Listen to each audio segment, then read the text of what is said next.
with me here is Indre, the founder of Lily Advisory. Hi, Indre.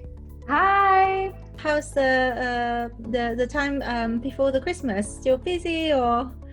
I'm still busy, and to be honest, only today I realized that Christmas is actually next week already.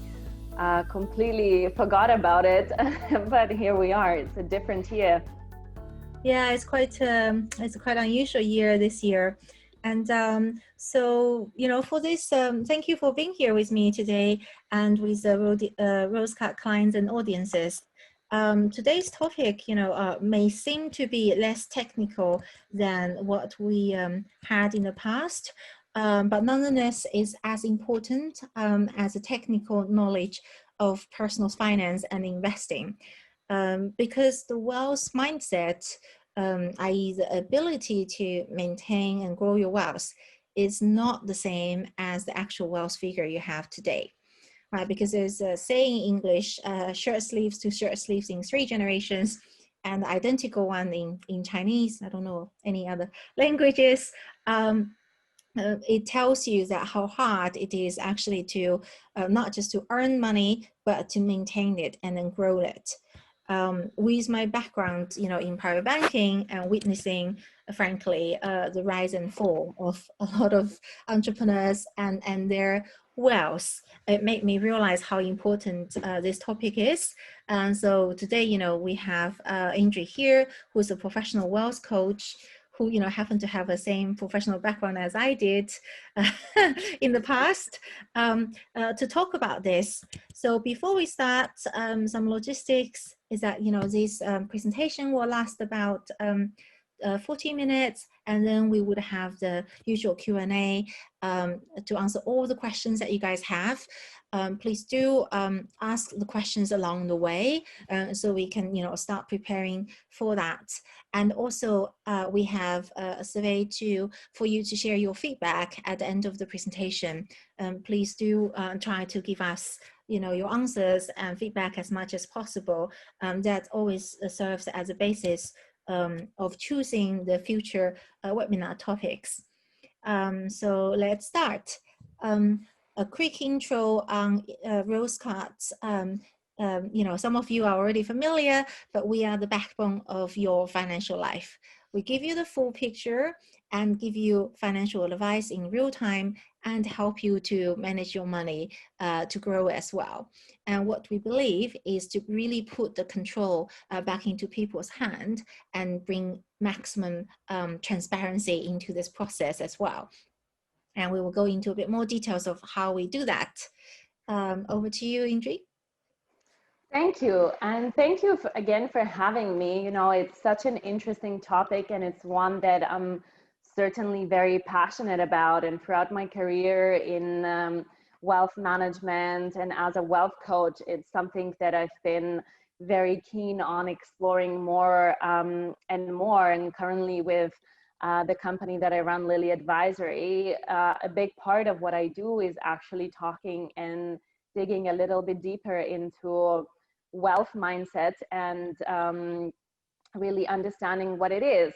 So to give you a brief overview of what I am going to talk about today is really introducing, the whole idea of what mindset is and digging a little bit deeper, understanding how our subconscious actually influences our thoughts and our actions, and look at something very interesting that happens in our brains, which is called pattern matching, and talk a little bit more in depth about that.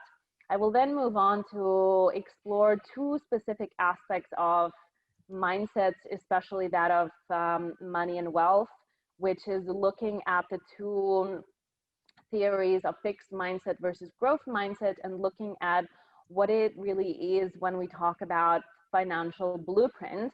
And finally, we'll conclude on, how is this topic really relevant in today's world, in the environment that we've had so far. So, mental wealth is a very powerful combination overall of growth mindset, mental fortitude, and abundance mentality. And something that I found very, very interesting, and I want to, pose a question out there in general, just to say, did you actually know that 95% of our recurring thoughts are subconscious and only 5% are conscious? When I came across this, I was really blown away, and I was absolutely shocked and taken aback, because I never really thought that's how much our subconscious controls when it comes to our decision-making process and action taking. And I think the topic overall of wealth and money mindset in the last years has become very, very popular, and it's being, explored in many different angles. And if you Google for a money mindset coach, my goodness, pages and pages and pages would come up with people's names that focus specifically on this topic. But what I also think has happened over that time is that somehow the whole idea of mindset, and specifically wealth mindset, has become very oversimplified and focuses predominantly on just a few parts, which is, you will hear a lot and you will see a lot of talking about limiting beliefs, visualization, manifestation. And these are all important and valid parts, but mindset overall is a much, much more complex process. It is something that our brains go through when they respond to an experience that we're having or a specific situation. And the way we process it, we go through a range of different filters that have some physiological as well as emotional response before we actually choose how we react to a certain situation. And some of these, these filters are quite complex, and there are many of them, but some of them include things such as behavioral preferences, history, values, representational systems, and memories. For example, let's take behavioral preferences as an example. They can influence how, what we favor, whether we favor action or inaction, whether we choose introversion or extroversion.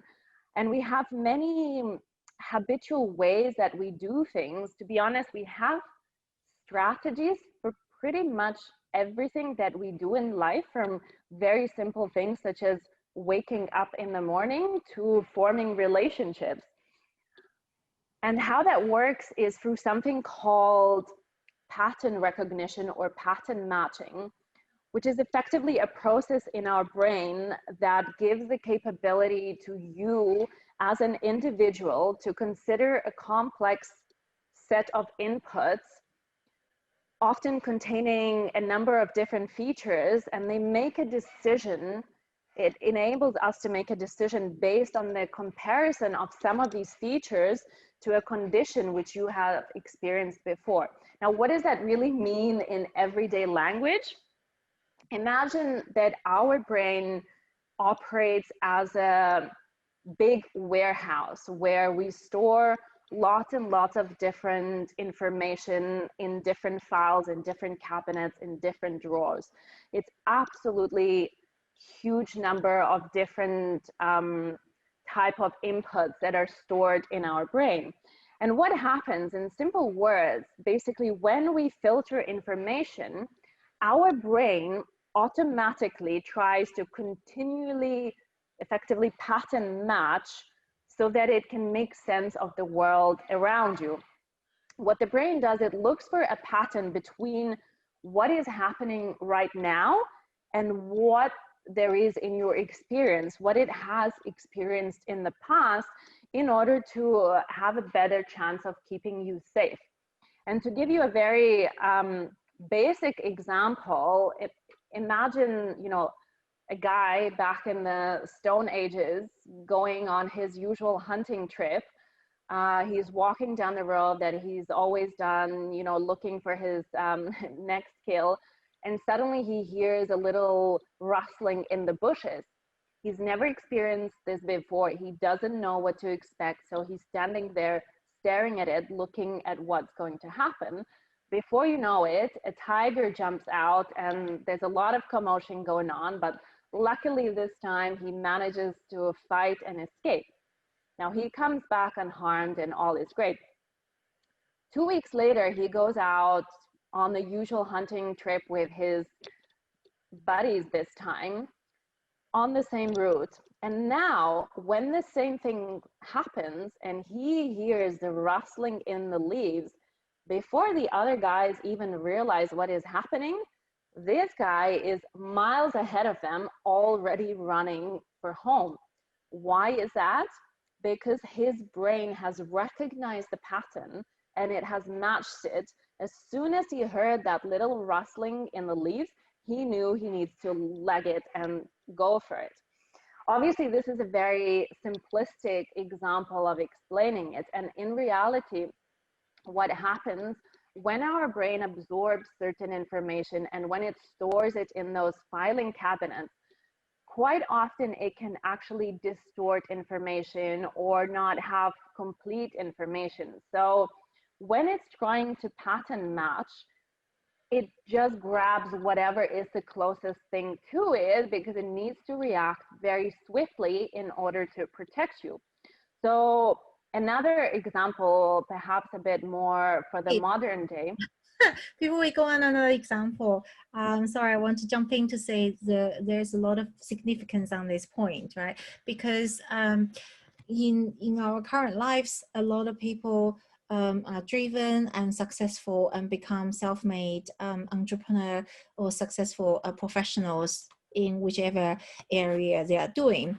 And they often proudly told me in the past that, you know, oh, I'm a self-made man or woman. It means that they are better off, much better off social economically than their parents' generation.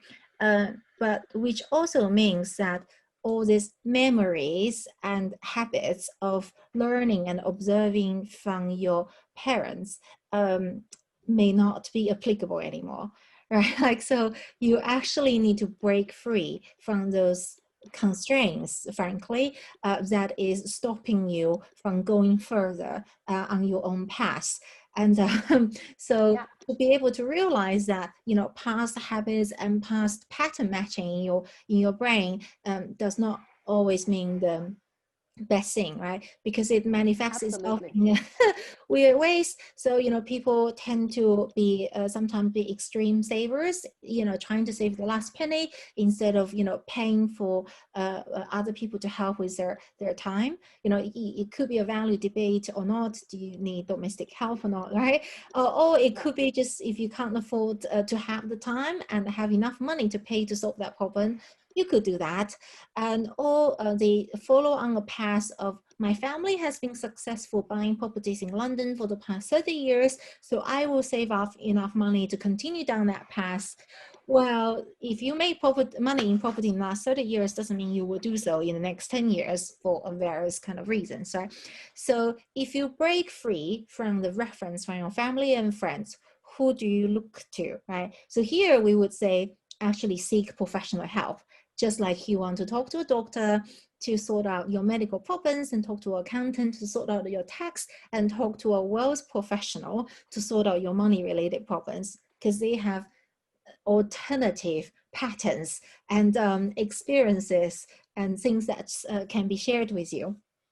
Absolutely. It's the fact that, as I said, because the brain also distorts some of that information, sometimes when you pattern match is absolutely the wrong thing. And in order to kind of get out of that kind of constant way of doing things, the only way is to really recognize that that's happening and try to consciously notice it. And exactly what you say, if you get help from a professional, they can help you see that there is another way to do things, and perhaps an even better way that you just simply could not see because of how quick these processes are and because of how you've been preconditioned and pre-programmed. And to be honest, the example I was going to share was exactly to show how badly it can work. You know, if you think, you know, as I say, a bit of a more modern world example, of someone who's been in I don't know, in a relationship that they got cheated on.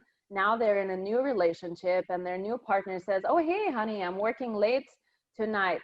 what does our brain do? It goes into the mode of pattern matching. It finds the closest pattern it can find to it. Before you know it, you're having a huge argument, you're panicking, you know, you're packing your bags because this is it. Your partner is cheating, when in reality, they're actually just working late in the office. And this is the thing, that our brain can interpret the reality in whatever history and whatever is lying in our filing cabinet, which is not necessarily what the reality is. It's all how we interpret and how we use it. And so I think, you know, that's why it's kind of safe to say that winning mindset is a lot more than just changing your beliefs. It's about recognizing these patterns. It's about getting help from professionals to help you see another way when it comes to your wealth. And that's a key importance as well, that it all can be changed. Just because it is the way it is right now doesn't mean it has to be like that forever. And I think, you know, when it comes to the mindset specifically, the wealth mindset specifically, I think given that where all of you are right now in your lives, I think we can skip the part about limiting beliefs and visualizing and manifesting, because clearly you have done some of that to get to where you are, and really focus on talking about the theories of fixed versus growth mindset and financial blueprint. And the reason really why I chose these two specific topics is because I do believe that you can uncover some interesting perspectives when looking at these, and how we can think and how we can change our thinking. And it can help you improve your mindset even further for the future, and specifically for that, not necessarily the growth of wealth, but as you said, for maintaining it for generations. And it can really help you create the right mindset and patterns in your offspring, in your children, because when you have that information, you can help them already start off on a better foot with the right mindset and the right patterns.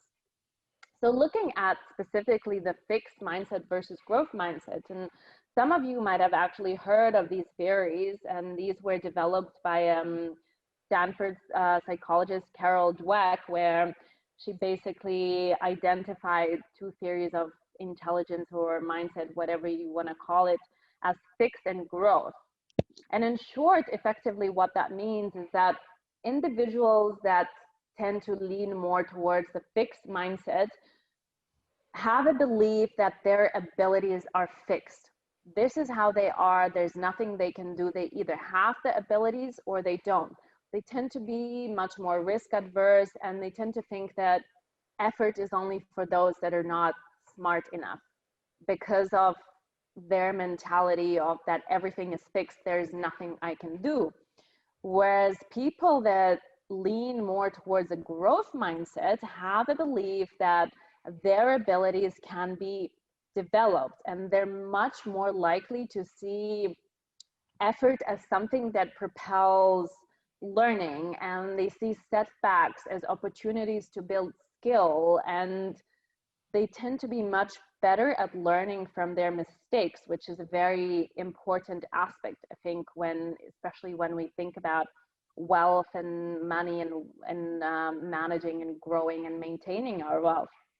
And there was even a study done by Michigan State University that basically collected a number of people together, and it was done over a couple of months in duration. And what they have discovered was that participants that had more leaning towards a growth mindset actually demonstrated much greater error positivity, as well as, now this is going to get a little bit technical, but as well as a much greater electrical activity in the ACC, which stands for anterior cingulate cortex, which is effectively a part of our brain that is a central station for processing all of the information top down and bottom up, that then sends the signals to other parts of our brain to help control other areas, as well as other regions of the brain that are associated specifically with attending to mistakes. And they compared that to those of the fixed mindset people, and they did not have the greater electrical activity that the growth mindset individuals have. What that really actually means in simple words is the fact that growth mindset really leads to increased likelihood of learning from your mistakes. And that's a very, very important part. It's if you are the person that believes that you can develop your abilities, believe that you can learn from your mistakes, don't look at setbacks as failures, but look at them as opportunities to build skills, you naturally are prone to be more successful in the sense that you will do whatever it takes because you have this belief that it's all in you, that you can develop your abilities, whatever it is that you want. Whereas a person with a fixed mindset will tend to more sit back and lean back and just kind of not think that they can change much because they believe that whatever abilities they have, that's it, there's nothing more. So would be, go ahead. I have a question here, Indre. So does the report or research say anything about people having growth mindset in certain areas of their life, but more fixed on the other hand? So, just anecdotally from my observation, some professionals tend to be really growth mindset when it comes to academics or their career progression, thinking, I can get this done, I can get good grades, and then I can get promotions and fast track my career. But when it comes to, for example, money, they tend to be much more risk averse and to say, I don't know what I'm doing, therefore I will keep doing nothing. So is there any analysis on that? Well, yeah, actually, so the research didn't specifically talk about the different aspects of life, but they did talk about the fact that this develops at a very young age, and that, we can already observe these patterns of growth or fixed in young children when they are at a school age and they're learning. And the way they learn and the type of things that they tend to be better at are very different, in the sense that the children with more of a fixed mindset might still have, it's a little bit like you say, they might still have good grades in certain subjects and lack in others, and they don't have this willingness to work harder, so they just focus on whatever they're good at and completely forget what they're not good at because they don't believe that they can get better, because they believe that their abilities are fixed, therefore they're only good at what they're good at. Whereas like children with the growth mindset are more likely to explore other areas even if they're not naturally good at them, and they're more likely to want to put in the work to get good at. So that translates in the end to different aspects of life when we grow up. And so exactly that, when you're a fixed mindset, you're only focused on things you're good at, and you just don't believe you can do things that you're not good at. Whereas if you're growth mindset, you kind of give it a go anyway, and hope to develop those abilities. So that was in fact very interesting, and that's why I was saying that it's an interesting topic, especially for those of you who have or plan to have children, because if you notice a deviation in your children to one or the other mindset, you can always influence it in a way and help them change it, because it is all possible to change and to become more a growth mindset person. It's just done through time, through in-person sessions and learning, etc. But that's why it's important to recognize that at an early stage, so that you can focus on becoming that growth mindset driven person at the outset. Great. I know there are a few parents here. Parents, please to take notes. Yeah. I know, as a parent myself, my little one is only 20 months old, but I'm still already trying to see which one he's leaning towards more. It's good to do that. Mm-hmm. So this is quite interesting, and it's again, sort of nicely, actually, I wanted to pose a question rhetorically for you to just think which one do you think you're leaning more towards, or exactly if you have children, which one do you think they're leaning more towards. And the thing is, we're never 100% growth or 100% fixed, but it's good to kind of be aware where it is that we are on the scale, and if it's something that we could perhaps work on even more. And before I go into the second part that I wanted to discuss, which is specifically around your financial blueprint, just sort of a little recap that effectively, 95% of our thoughts are driven by our subconscious, which happens because of pattern matching in our brain, which effectively is programming. And the second aspect of the financial blueprint talks exactly about that, and just digs even further, where we look at the two types of money laws, if you can call them, which is outer laws and inner laws. And there's always these two elements that influence us, right? It's the outer and the inner, the outer and the inner. And when we talk specifically about outer laws of money, it's, investing strategies, business knowledge, money management, leadership, all of these kind of things. And the inner part is all pertaining to you. And again, going back to that programming, going back to that pattern matching, it's all about your thinking and your beliefs, and what are your desires, what are your habits and traits, your confidence, your emotional control, which is incredibly important when it comes to managing wealth and money. And how do these two, interact? Yeah, go ahead. Yeah, so I was going to say, Rosecut published a blog article last year about people's beliefs and values, desires with money. So we call that a wealth personality. So, some people, we call them a sort of more legacy mindset. They want to build up a wealth legacy and pass on to the children in the most tax efficient manner. And there's nothing wrong about that. And some other people say, I just want to have freedom, enough money so I can be free to do whatever I want. And well, then there's nothing wrong with that either. And Rosecut will help you to define what is enough, because there is actually a figure to maintain your lifestyle in respect of your longevity and a lot of other, wishes and constraints of life. So this is very personal, right? Like people usually just talk about the outer part rather than the inner part.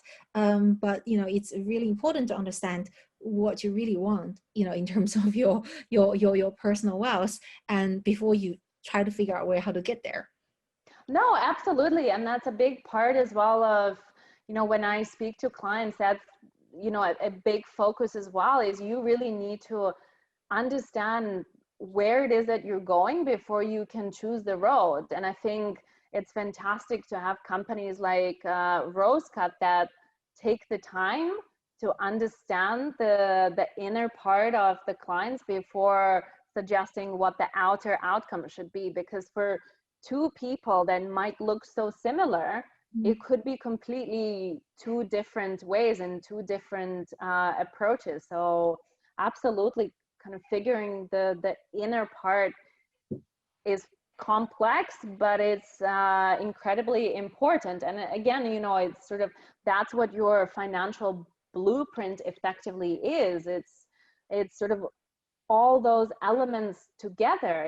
It's the programming or the pattern matching that you have that then leads to your thoughts, and then your thoughts then lead to whatever feelings you might have towards one or the other aspect, and eventually your feelings lead to action, and we all know that the action leads to results. So when we want to change the results, what we really need to work on is changing that programming and changing that pattern matching, and really working on that side. And I do believe that it's possible to change all of this. It requires a lot of work, and after kind of a difficult year that we had as well, it's important to focus on your mindset constantly, and to always look back at what is really happening, and what are you, what is your focus, and are you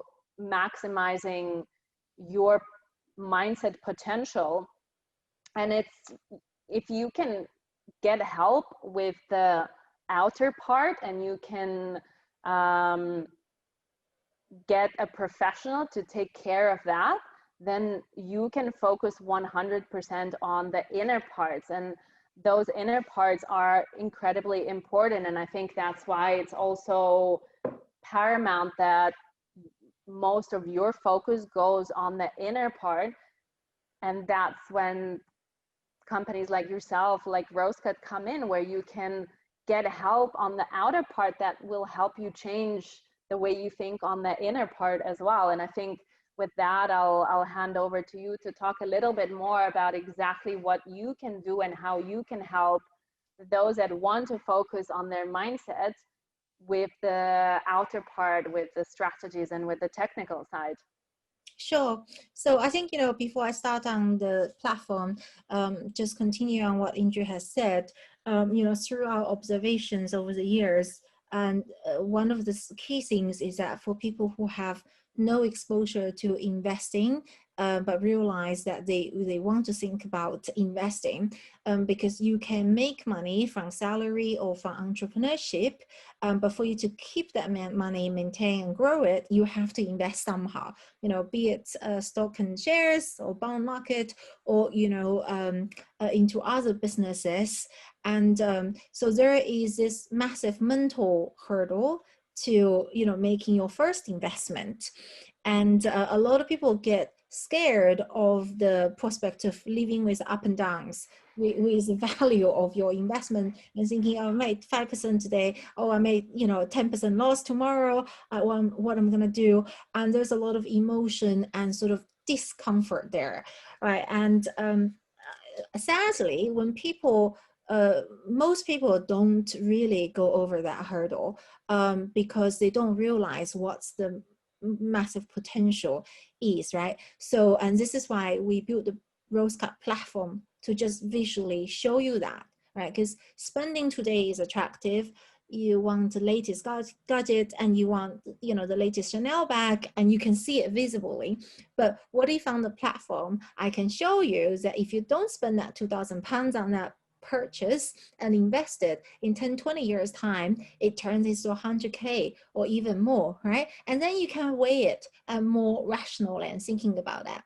So, here are a few screenshots from our platform. And, the technical term of doing all that long-term planning is called financial planning. But, before we do the financial planning, we show you a strategy board to say, your income is, top X% in the UK, and, you can, but most of your money is in liquid stuff such as, property. So that presents certain threats to your future. And you should have 3 months of your spending in absolutely cash, as emergency cash, emergency fund for anything. So, for a few of our existing clients here, you are familiar with this, but for many other people, this is something that unless you pay £5,000 for IFA, they wouldn't produce a paper document for you.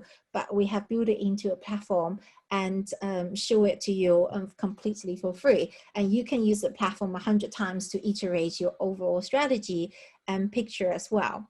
So the next page is the wealth balance sheet, right? So we were talking about, we figure out where you are today. So we compile all the assets and liabilities you have and income and spending on professional wealth balance sheet. Very often people use Excel, if they're good with Excel, like the LBS crowd, or lawyers, they use a notebook to write down column by column what they have.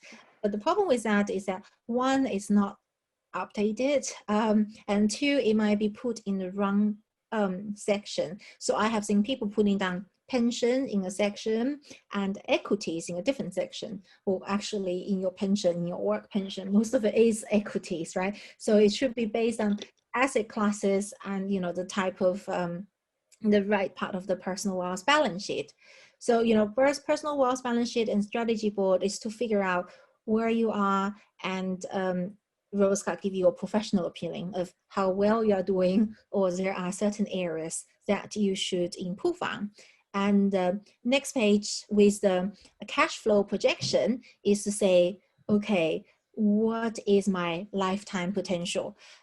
Because the thing with the spending today and the financial decisions today is that you don't really see the consequences. A really obvious one that, you know, what currently helping a newspaper to put together is that if you take the maximum mortgage that you can afford today, it make you feel proud that you can buy a really big house and living a comfortable life. But it's actually could really be detrimental for your financial future, because one, very high mortgage payment on a monthly basis drain your cash, and second, you are paying compound interest on the debt but not getting compound interest on your potential investment return. So this is a professional tool that used to be used by, you know, wealth managers only, but we made it intuitive and easy to use for everybody. You can just plug in your numbers. You need to go on the website and, you know, sort of, you know, like scroll down to the scenario analysis and plug in your numbers of today and your expected future and play around with it to see, you know, how it changes by just putting input and show you output. So lastly, we are, you know, could be showing you, sorry, there's a page on investment projection. So if you invest money with Rosecut, we show you visibly how much money you can make within the time frame that you prefer as well. And lastly, we are both on desktop and apps, and you know, currently rated as a #1 of financial advice in Apple App UK. And you can download completely for free. And again, there's no pressure to become a paying client, but we really want to put this tool in your hands to help you to visualize and thinking about what could be in the future. And just, you know, the relevance to this, to what Indre just talked about, is that actually your parents might be telling you to put all your money into real estate because that's their past successful experience. But Rosecut platform will give you a red button, red signal to say, actually, your assets is 100% illiquid if you do that.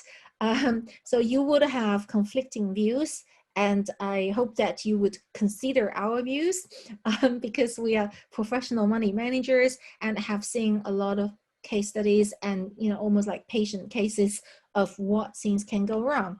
And if you're unclear on that, you know, you can have a conversation with us.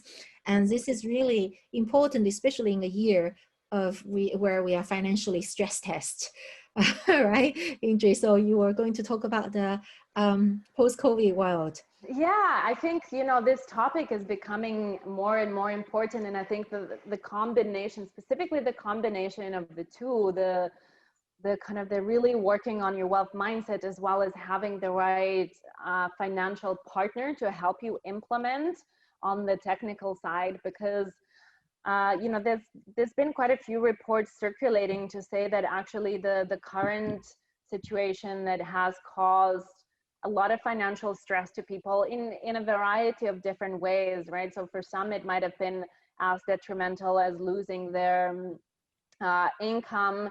For some, it's just been the whole kind of aspect of working from home and managing families and homework at the same, you know, and a home office at the same time. It causes a lot of financial stress. And, you know, when we are stressed, whether that's for financial or any other reasons, there's a lot of other things that can go wrong. And I think if you can do anything to better your situation, is really try and work on reducing that financial stress, because what it helps you do is it helps you improve your mental health along the way. When we're not suffering from you know, financial stress, it helps you improve your quality of life, and in fact it helps you improve your longevity. And there have been a few studies done to look at, you know, how much of help is to have good mental health when it comes to living longer. And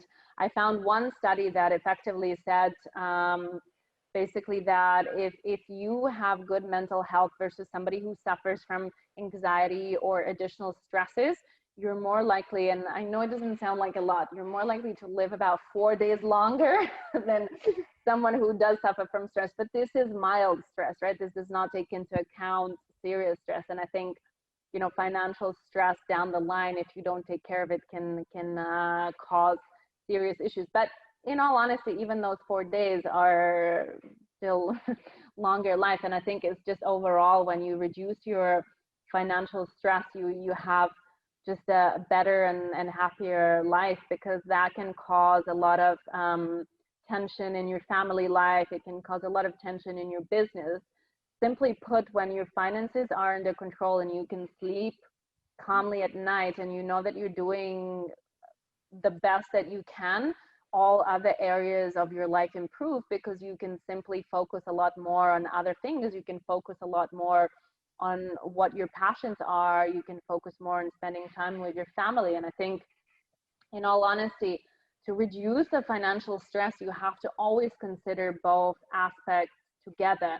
It's having that winning mindset, but also making sure that on the technical part, on the planning part, you're also matching what's going on with your mindset. And it's so crucial to find the right partner that understands those both aspects, and that doesn't just focus entirely on the planning part, disregarding exactly what we talked about, your inner money laws, your desires, your wishes, your willingness. You don't want to be just put in a box with a number of other people and be sold a product, because that doesn't really work in the same way. And I think that's why this year has been a big wake-up call for so many people, to really put a lot more work on their mindset and put a lot more work on finding the right partner to help them get to where they want to get.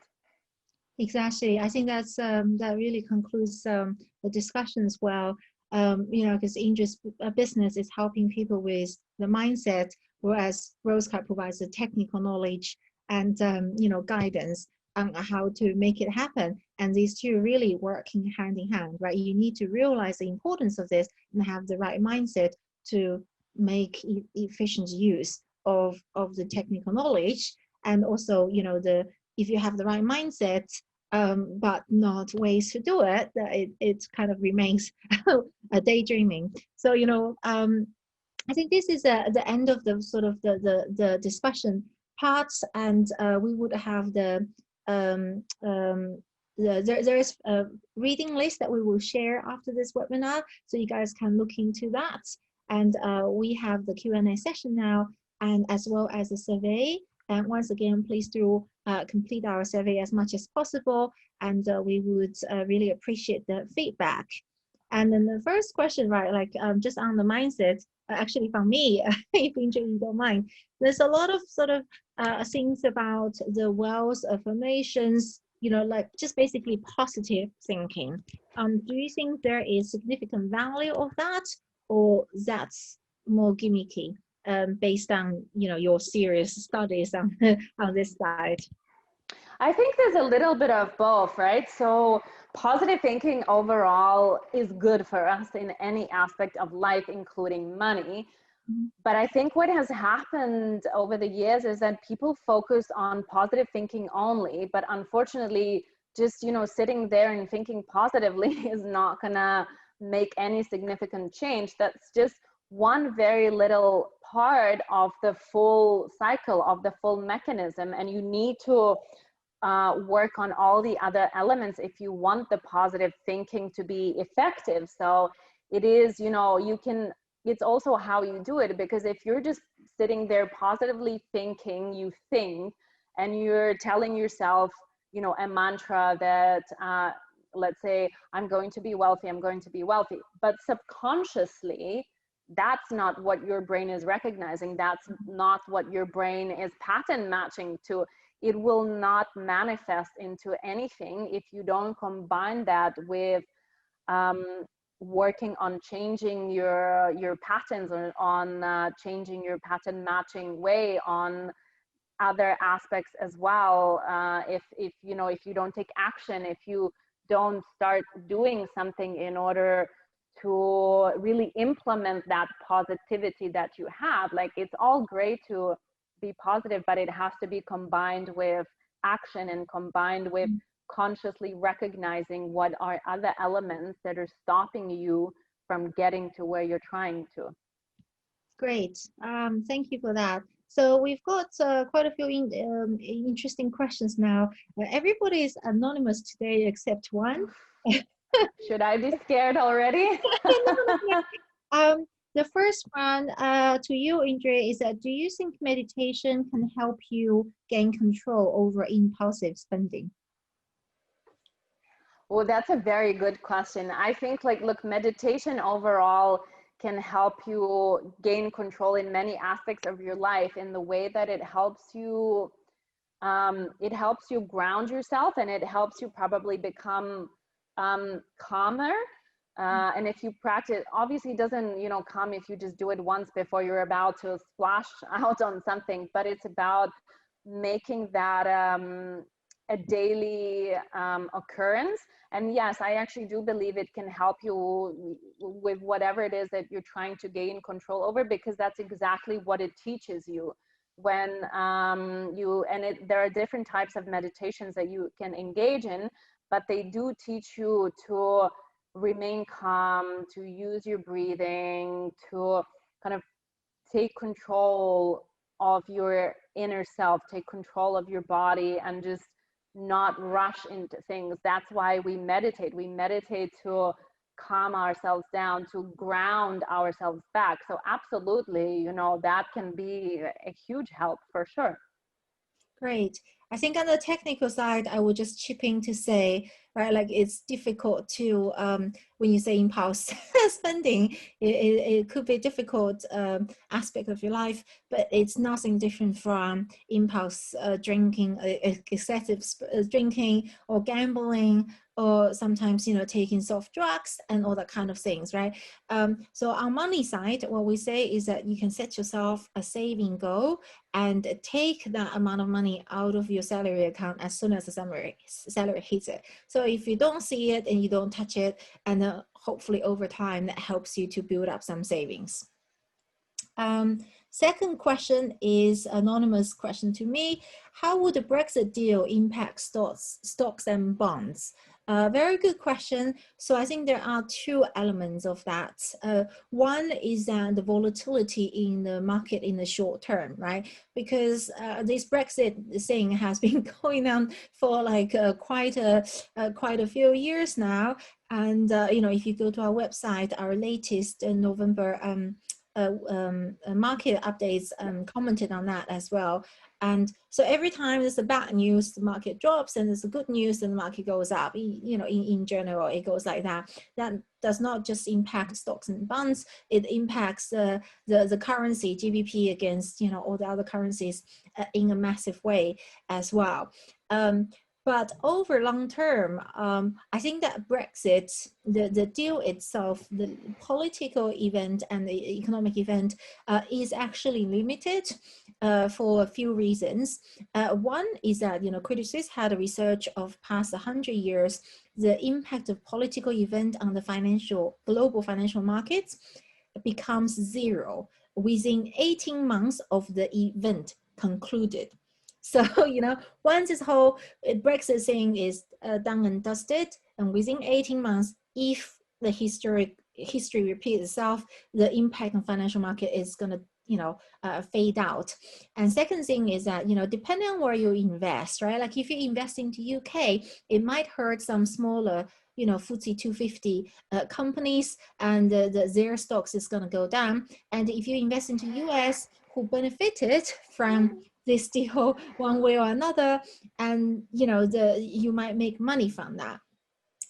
But you know, overall, I would say your lifetime, hopefully is another 50 to 100 years, is much longer than Brexit. Do not care about this short-term volatility. Third question to Indre. Have you ever changed your mindset over time? If so, what happened to make you do so? I did actually, because I was, so back in the days when I was working in banking, I was one of those people that, had a great salary, had a great bonus, was doing very well, yet never seemed to have enough money in my account. And constantly the month end comes and I'm back to zero. And, I used to think, okay, next year when my salary increases, when my bonus is bigger, it's all going to be different. Just to realize that when the next year came, the same thing happened again. And that made me really kind of question and think what it is that I'm really doing wrong. Because I think once we are in that kind of cycle, because of how we are programmed and preconditioned, just more money is not going to solve the problem. The problem is going to continue happening irrespective of how much your earnings increase. And so that's what I really did. I kind of dug a little bit deeper to understand where it is that I'm going wrong and why does this keep happening, and kind of like really trying to understand, my spending habits, and trying to understand why, certain spending habits are occurring. And that's exactly, I actually took your advice, Kyoja, and I did that for a while, where first of all, I was really focusing on understanding where my money is going out, and then really consciously trying to think about my spending and redirect it to my savings account instead of my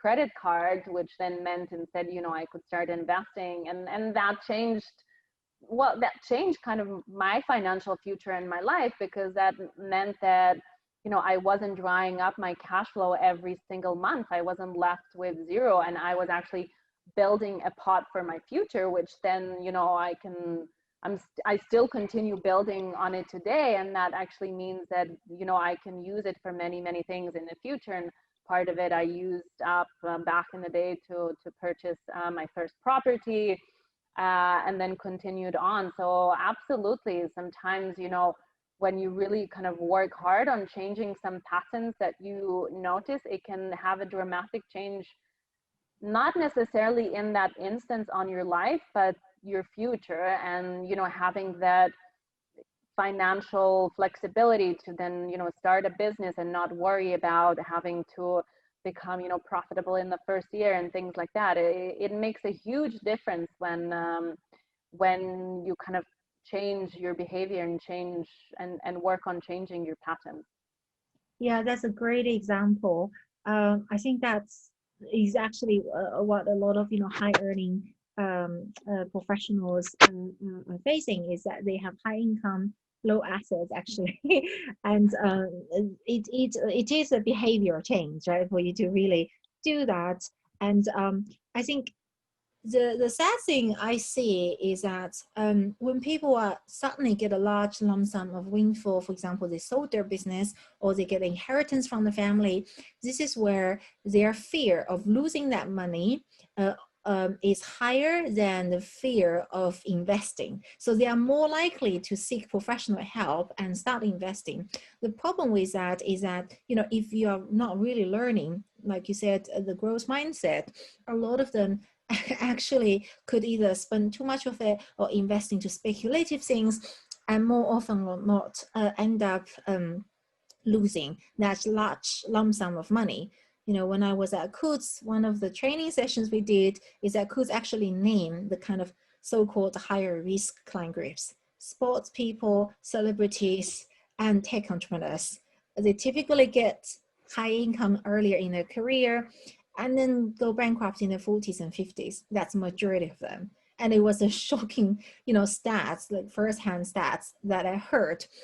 I think for people who, don't have a couple of million to start with, the challenge is to actually see the long-term upside potential, right? Like you kind of, it's an abstract concept of compound return, and you don't see your 50K turn into a million. But I'm telling you, it will. If you consistently save and invest over 20, 30 years, you're gonna more likely or not retire as a millionaire. So, this is why, we want to show people that trajectory on the lifetime projection, to know that every penny you invest, today has its meaning. And so that, leads to the next question from Eileen to say, yeah, if you only have a small of money to invest, we have a minimum amount that we accept. So great question to start with the small amount of money, because everyone starts with a small amount of money. You need to put it to work, like what we just discussed.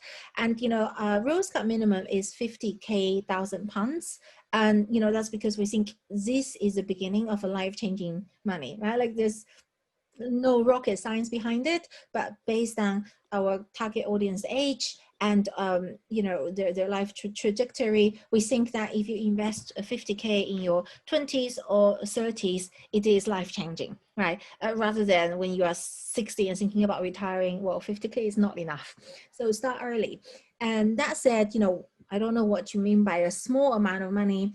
And here is our first webinar that I just shared in the chat, that, you know, how to manage your money in 2020. So for example, you can start with investing with 1,000 and into a single globally diversified ETF. And if you want to be fancy, you can buy two, one for equity and one for bonds, and just keep piling money in, right? Like having it invested is better than having it in cash, especially with the inflation we're facing, with the money printing exercise the governments have done this year.